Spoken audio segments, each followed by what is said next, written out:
So the fire's not out yet. In fact, this one might just ignite a few new sparks of thought. Let me ask you some tough questions, and you can answer by a show of hands if you agree or disagree. Is constant monitoring the answer to student safety? If you agree, raise your hands. Or maybe I should say if you disagree, raise your hands. Okay, thank you. I can see 1, 2, 3. What about the others? I thought we just had such interactive sessions and you'll all be up and about. Okay, yeah, so I was saying, is constant monitoring the answer to student safety?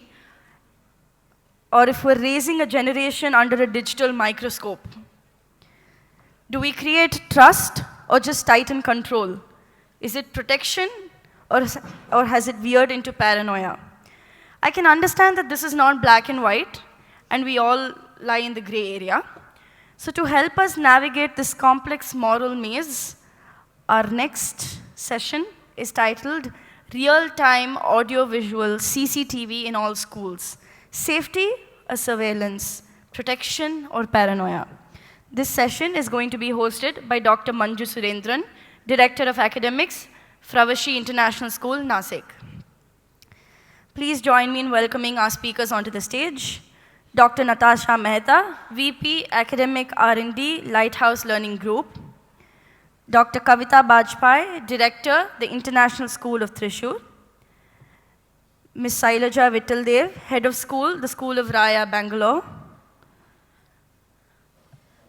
Please give them a round of applause as we welcome them onto the stage.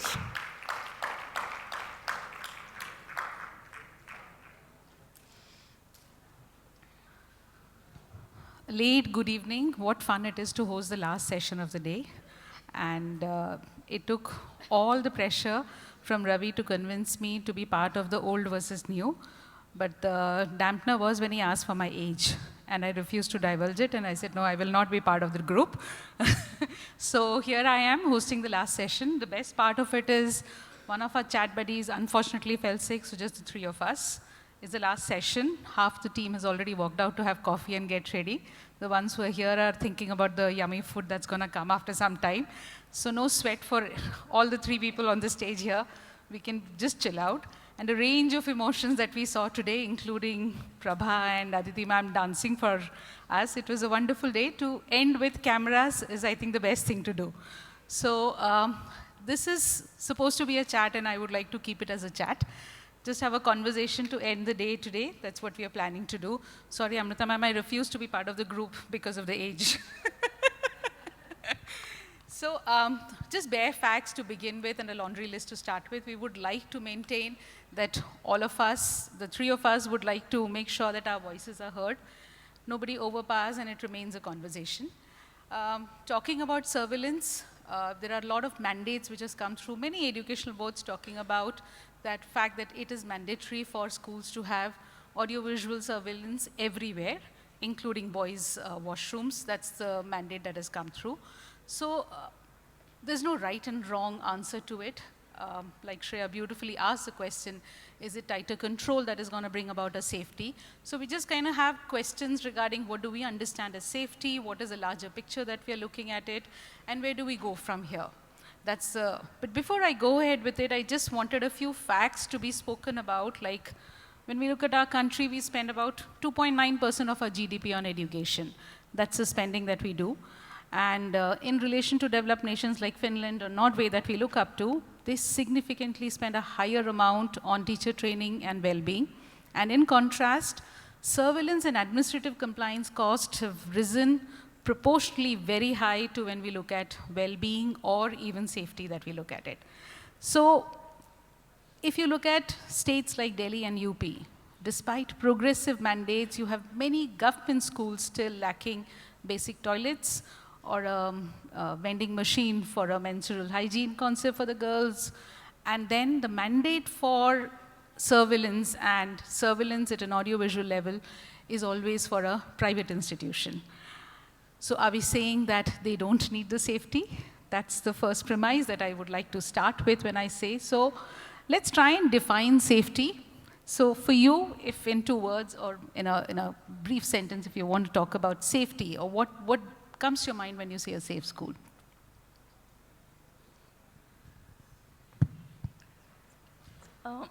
Good evening, everyone.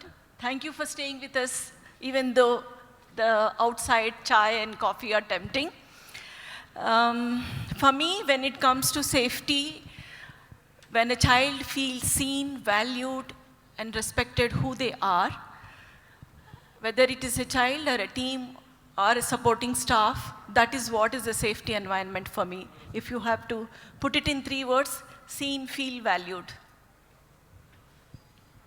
Yeah, first of all, thank you so much for those of you who stayed back. Most people have gone for coffee, and apologies for keeping you from coffee.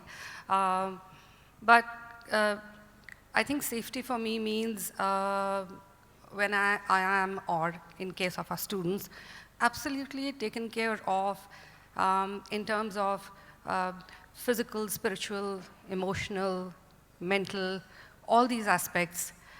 If I can feel safe and I'm taken care of, and we can do the same for our children, I think that's what safety means for me.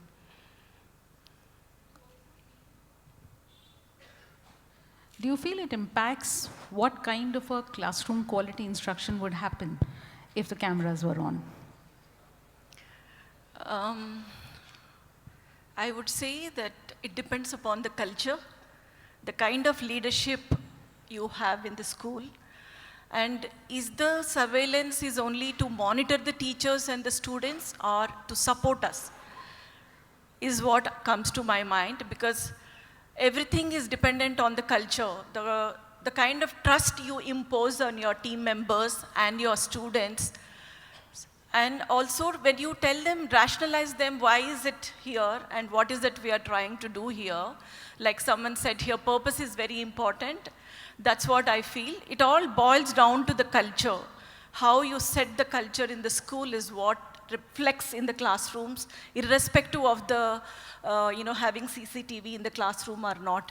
I have seen in maybe around 5-6 years back, before COVID, we never had any CCTVs in our classrooms. And transition happened so fast after COVID, teachers started asking us that it is better to have CCTVs so that we can at least tell the parents what is it that's happening in the class. That made me think that it is, as educators, it is important for us to have those repeated conversations. We work largely on trust and transparency in the school. That is what I learned from my mentor, and I'm carrying it forward all the time. So if you have these 2 things in place, any relationship will thrive and flourish in the school. That's what I would like to say. Your submission is that it's not just the parent cohort, but even the teachers have asked for a surveillance camera to be in the classroom. Yeah. Gives them some sense of a safety.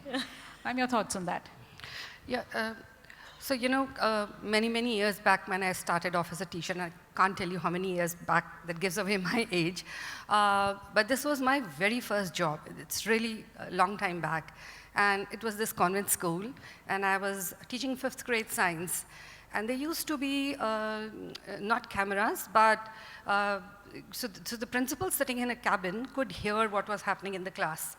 And what I did not know, that you could also talk to us. So I was here taking this fresh, young person taking the class, and children getting slightly out of control and making a lot of noise.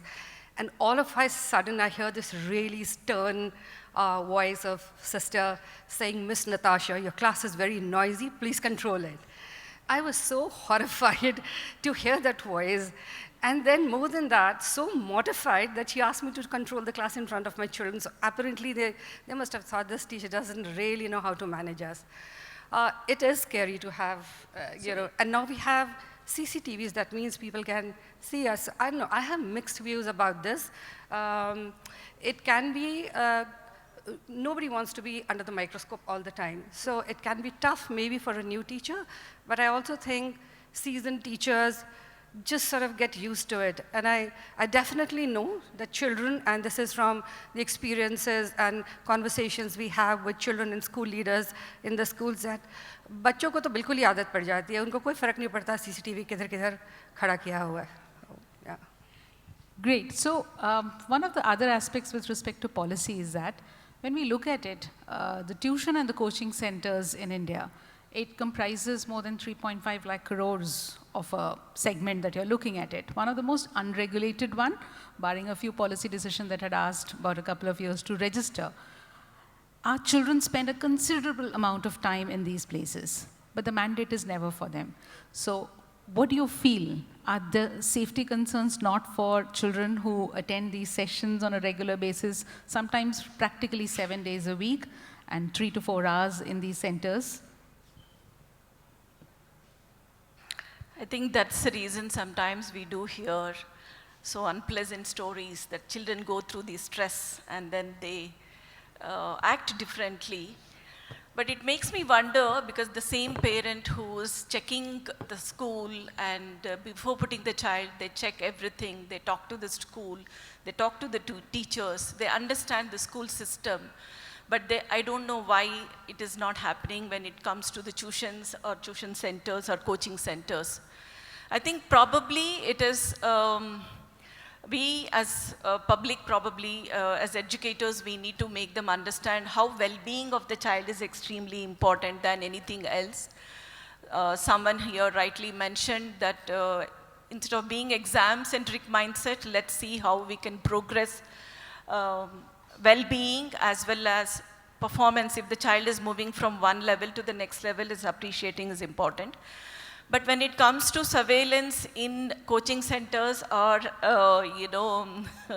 so-called tuitions, but I fail to understand myself that what will be the right way to educate these people, because same set of parents are going, whether it is a school or a tuition, same set of generation is moving over there. So I don't think I have an answer for it, but I keep wondering about it. Any thoughts from your side?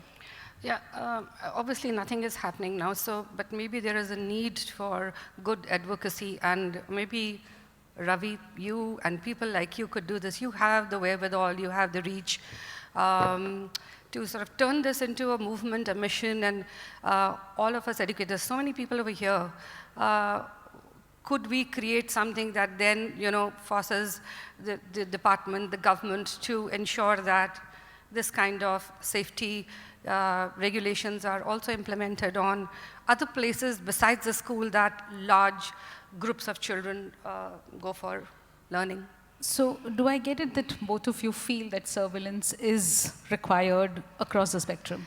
I think more than a school, because schools are very aware places and very sensitive places. Coaching centers, we have in each class sometimes 400 children sitting, and they don't take care of children the way schools, all of us do, and they don't have those kind of measures. So definitely, same parent, as she rightly pointed out, is sending the child to a coaching center, paying a hefty amount, and does not go back there complaining. I'm pretty sure a lot of you would nod to it. The entire social, moral, mental responsibility of bringing up a well-rounded personality rests with a school where a child in a day school spends about 5 hours, but a similar time spent in a coaching center, done anything, nobody questions it. I think somebody just needs to make a little noise about it and bring it to people's attention. Ravi? So the next question, I wouldn't mind having voices from the audience also. When you have so much of surveillance in a school, who owns the right over the data? And we are living in a time, probably 10, 15 years ago, I would very comfortably and confidently say I would believe it when I see it, but not anymore. With the kind of technology that is available, the amount of data that is collected of young kids in a classroom, a teacher teaching so many things, including washrooms. Yes, you can angle it in a safe manner as you say it, but who owns the data? That's the first question that comes to my mind when we are talking about it. The other is that do we have enough regulations already before the mandate has come through that you need to put it? Are schools prepared to take care of the humongous amount of human data that would be created, the videos that can be, and do we also have the technical know-how to take care of that? Your thoughts on that?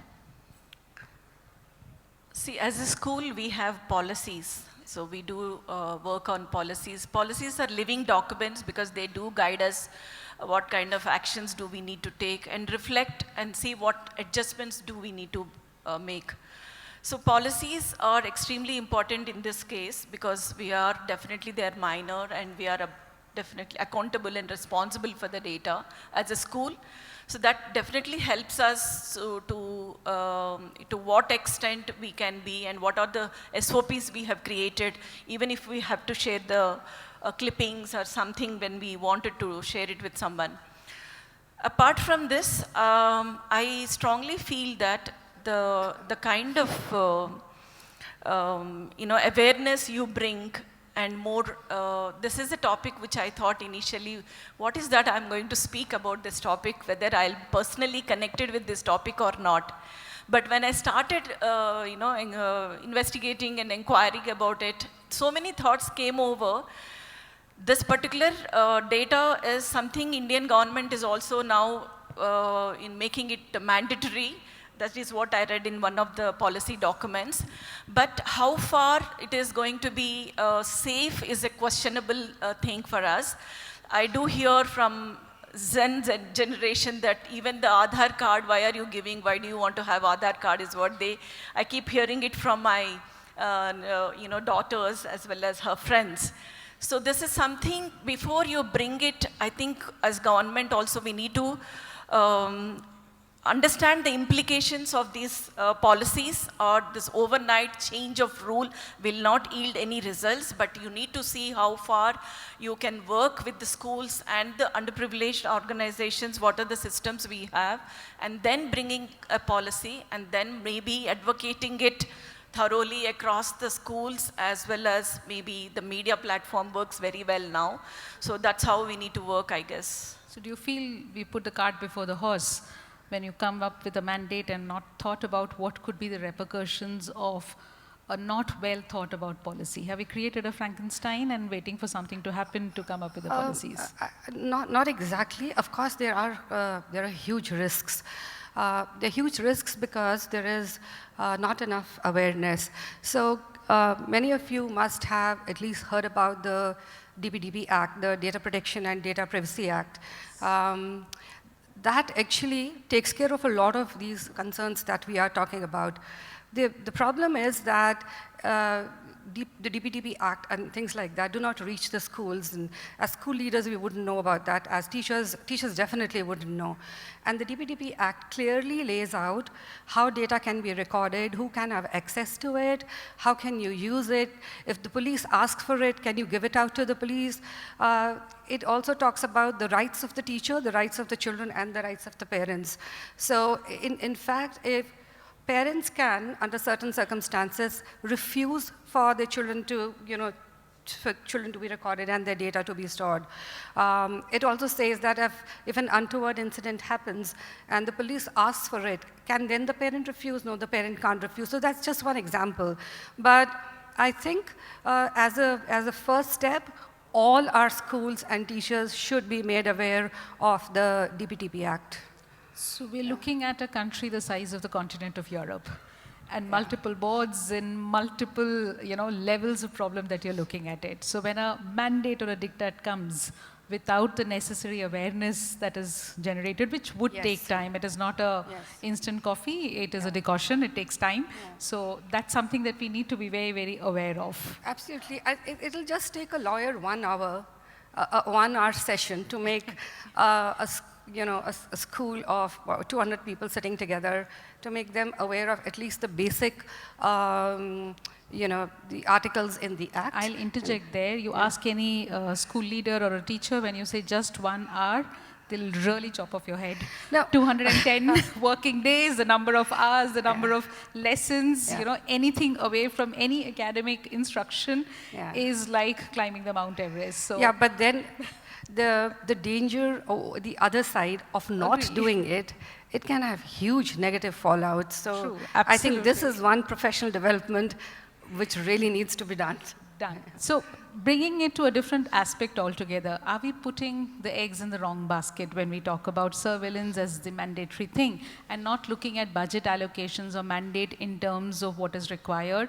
That is teacher capacity building, a sense of security and awareness. So looking at historically, if you look at the countries whom we look up to in terms of leaders in having gone progressive with education, You see the kind of budget allocations, the resource allocation that happens, whether it is a Finland or whether it is a Norway or a Sweden that you're looking at it. These are countries who've taken time to understand where do they need to put their investment into.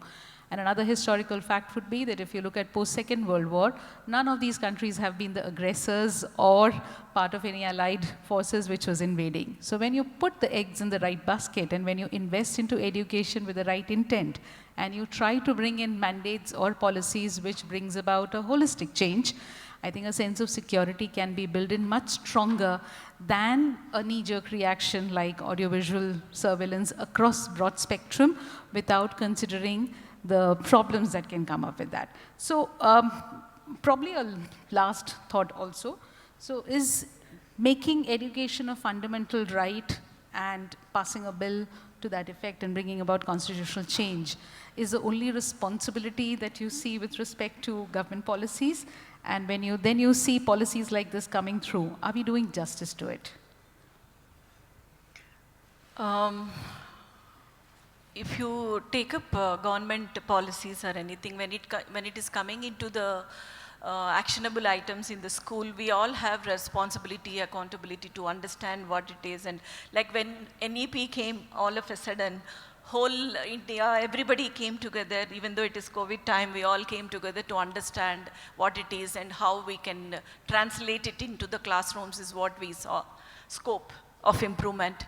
The same way when it comes to the safety of the children, I think that is the most important thing, non-negotiable thing for us. So it is important for us to read the document, understand together and come up with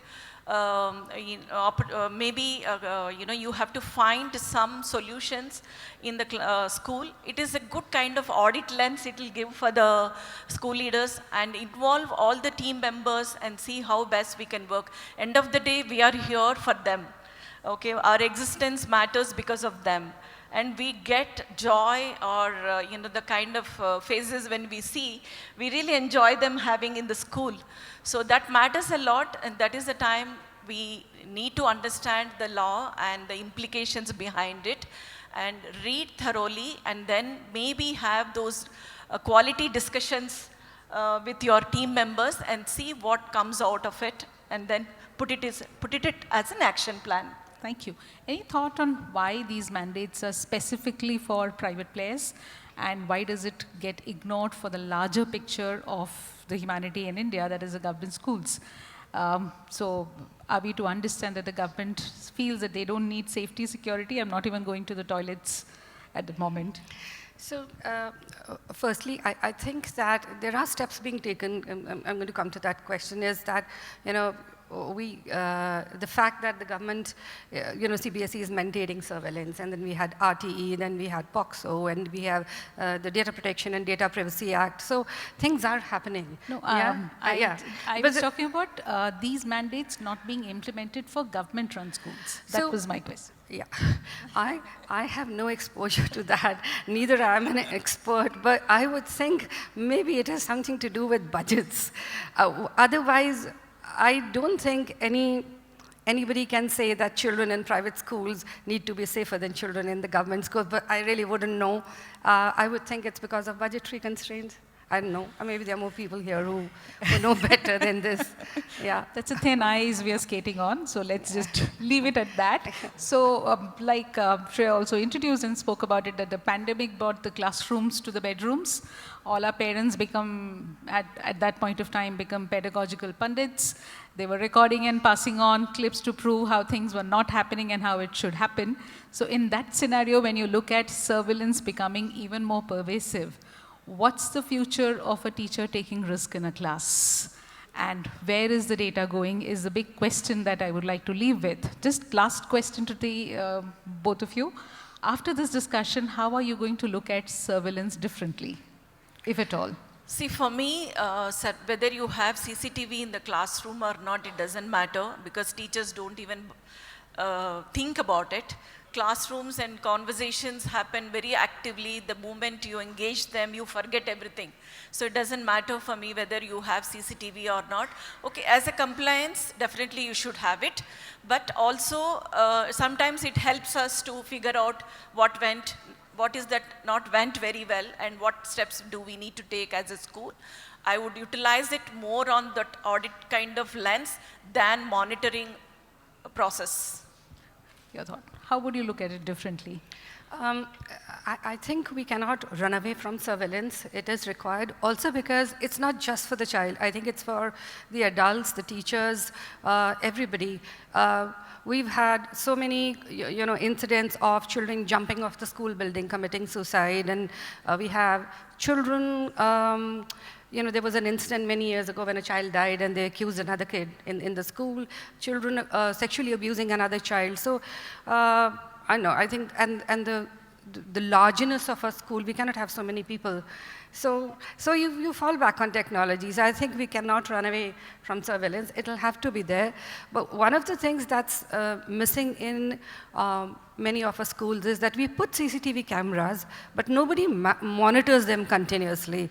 If that could be done, I mean, you have somebody sitting and monitoring your 60, 100 cameras, we would catch things going wrong immediately rather than, something happening, and then people asking us, "Kiska recording dikha do." So. Yeah. Sure.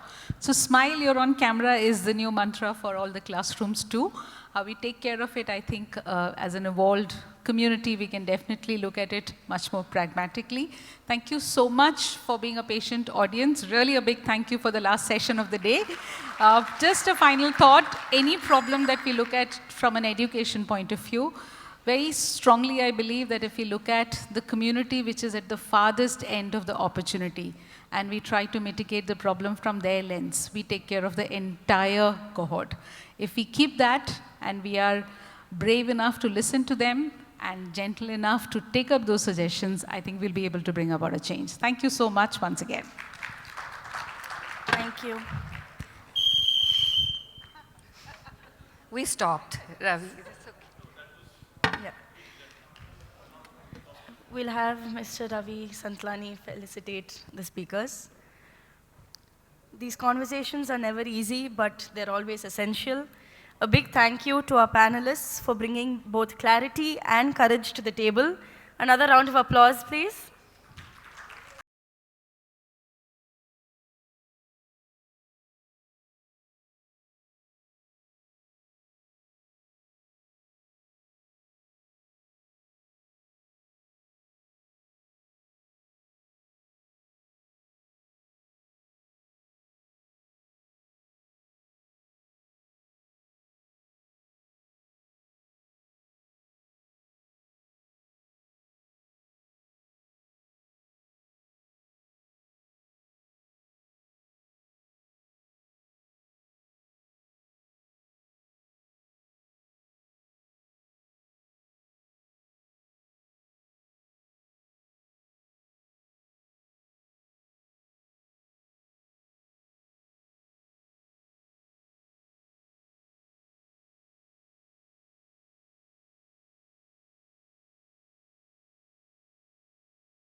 Before you all leave,